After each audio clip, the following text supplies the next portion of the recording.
Hello, my name is Rob Anson. I'd like to talk with you today about loading and managing student information into peerassessment.com. So we'll talk about two ways to load students into the tool using import data file, and then some tips for creating student data files, and then finally we'll look at the particular feature that allows you to manage the teams and students after you've loaded them. So where this takes place, where the loading takes place, is under the very first step when we create the class.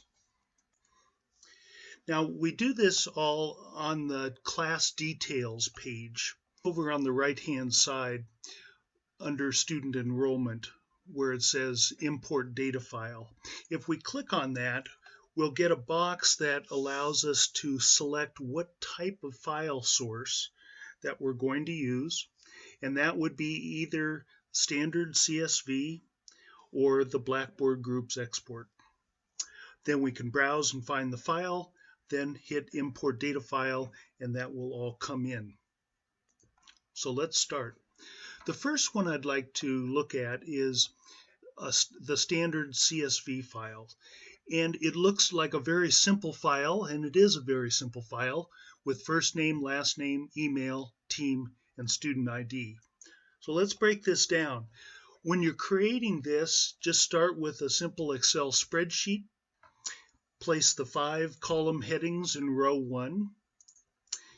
Then start adding students in row 2 and all the way down.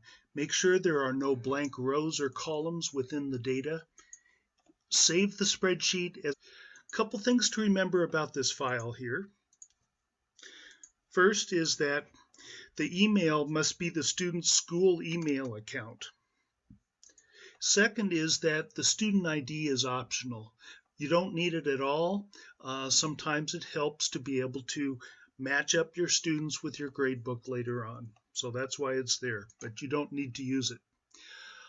Also, the team is not required to load the file.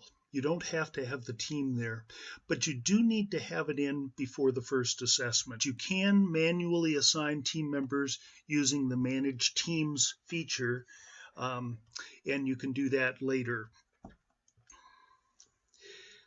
So that was the first way of doing it. The second way is the Blackboard Groups export.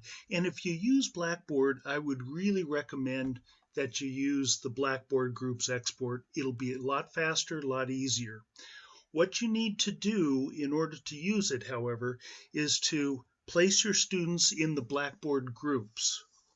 Once you've done that, then you can export the groups and members.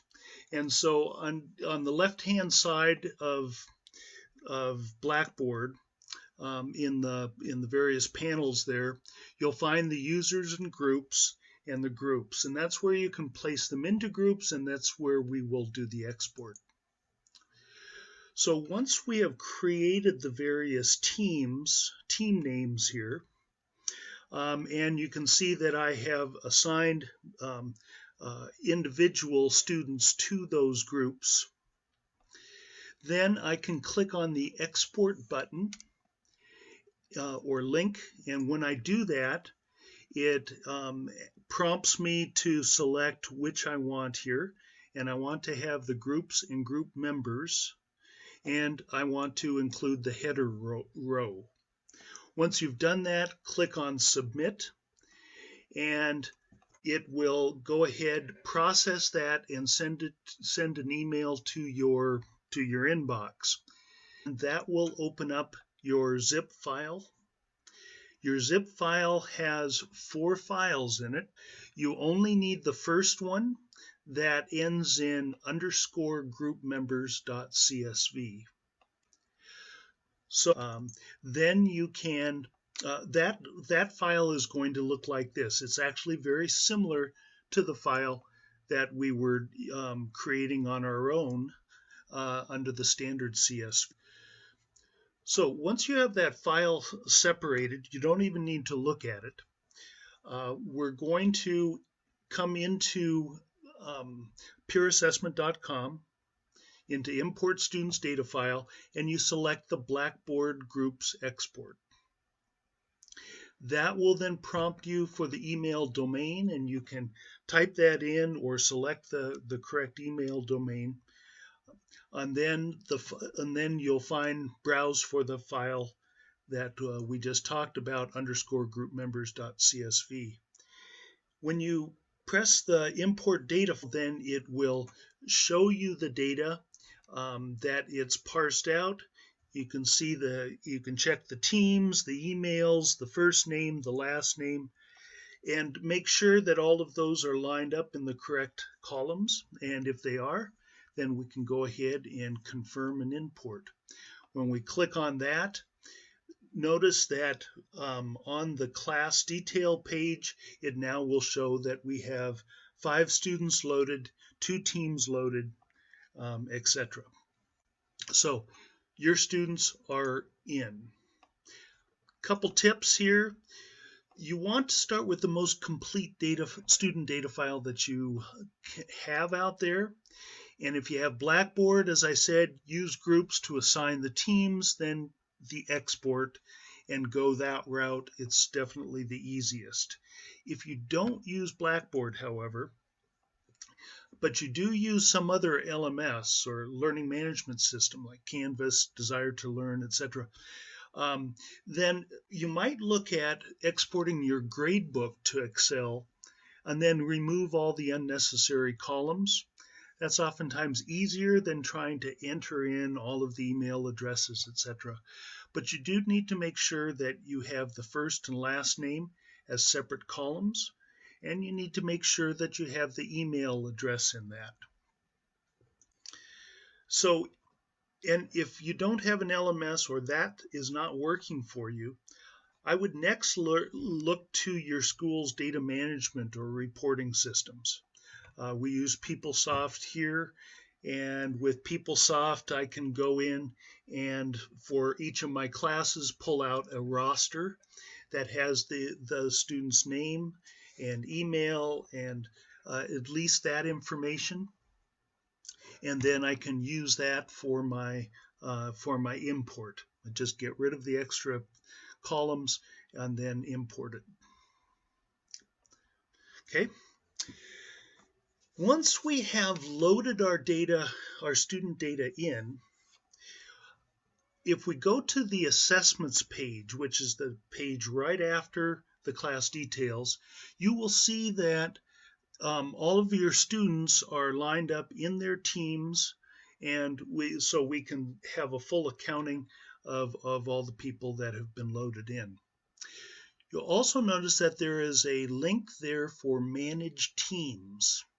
If you click that link, that's going to take you to the Manage Teams page where we can reassign teams, create new teams, view the team roster, or add new students.